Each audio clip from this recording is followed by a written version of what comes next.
የሃይማኖት አባት የሰላም አምባሳደር የሃላማው ታላቁ ሼህ ሰይድ መኪ ሰይድ አሊ ናቸውና እባካችሁ ሞራል ስጡልን። ሰይድ መኪ ሰይድ አሊ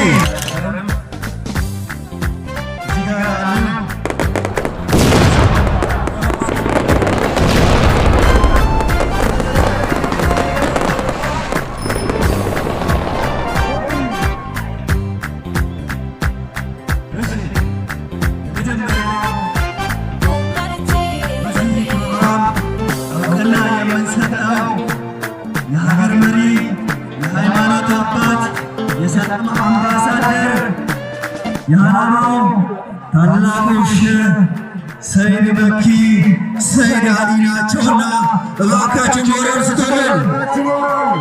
ሰይድ መኪ ሰይድ አሊ የሃላማን ሕዝብ እየመሩ ያኔ ባልተመቻቸበት ዘመን በሴራቸው በኢማናቸው በእውቀታቸው የሃላማን ሕዝብ እየመሩ እዚህ ድረስ ያደረሱና ለዚህ ትውልድ ያደረሱ ሼህ ሰይድ መኪ ሰይድ አሊ እጅግ በጣም አመሰግናለን። ታሪያቸውን የልጅ ልጃቸው ወክሎ ደርሷል።